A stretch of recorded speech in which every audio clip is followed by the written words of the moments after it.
franchement pas pitié de nous. La Russie a présenté son plus grand missile balistique nucléaire ayant jamais existé, de son nom militaire RS-28 Sarmat, ou encore plus connu sous le nom de Satan II. La puissance de Satan II est telle qu'il peut, à l'aide de ses 12 têtes nucléaires, détruire un pays grand comme la France en un claquement de doigts. Et ce n'est pas une blague. Un territoire aussi grand que la France métropole désintégré en quelques secondes, ainsi que ses 70 millions d'habitants, sans compter la destruction dans les pays voisins, et l'onde de choc se propagerait dans toute l'Europe. Si cette bombe a pour cible la France, on estime, y compris les dégâts sur les pays voisins, à près de 100 millions de morts. Les dégâts possibles des nouvelles armes nucléaires sont juste abominables. Satan II est la plus grosse bête de l'arsenal nucléaire modernisé de Vladimir Poutine et devrait entrer en service en 2022. C'est cette année. Il est certes rassurant pour un pays de posséder l'arme la plus puissante de la planète, mais il faudrait être capable de toucher les cibles ennemies. Des puissances militaires comme la France, l'Angleterre et les États-Unis se situent assez loin de la Russie, sans compter qu'ils ont des radars pour localiser des engins militaires étrangers et des boucliers de défense antimissiles. Ce sont des missiles spécialement conçus pour intercepter et détruire d'autres missiles.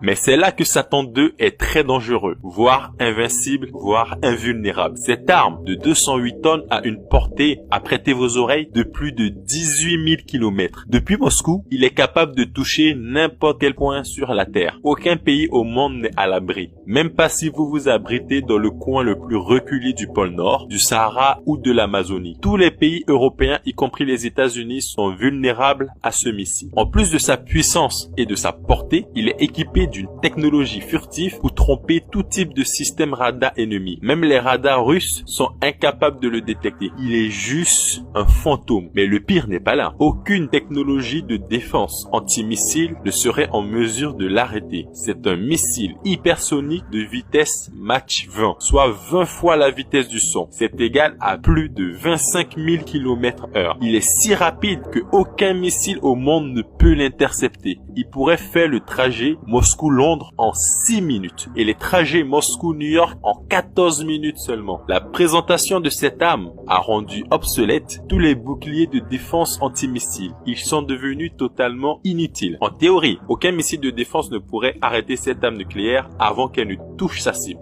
La stratégie américaine depuis près de 20 ans, qui était d'entourer la Russie de boucliers de défense antimissiles et par le biais de pays européens, est complètement tombée à l'eau. Les Américains ont su qu'ils venaient de perdre des dizaines de milliards de dollars d'investissement dans des boucliers de défense après la présentation de cette arme. Ça a été un échec et mat de Poutine. Quand on sait que les relations diplomatiques entre la Russie, la France et les États-Unis ne sont pas au beau fixe en ce moment, cette annonce est plus que glaçante. Et elle ne risque pas de rassurer ceux qui imaginent déjà une éventuelle troisième guerre mondiale. Espérons que les Russes n'aient jamais à devoir s'en servir et que Satan II reste, comme a indiqué le communiqué russe, qu'une arme de dissuasion. Mais faut pas sous-estimer la riposte des Américains. Ils ont promis d'investir une vraie fortune afin de créer une arme encore plus abominable. Il n'est pas très rassurant de vivre sur cette terre car, à l'instar des guerres mondiales, où vous pouviez vous défendre, fuir, vous cacher, avec ce genre d'armes, on n'est à l'abri nulle part sur terre. À part si vous avez les moyens de partir sur une autre planète.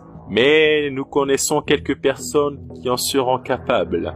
Merci d'avoir suivi cette vidéo et si cela t'a plu, n'hésite pas à t'abonner. C'était la sagesse de Komodo et je te dis tchuss.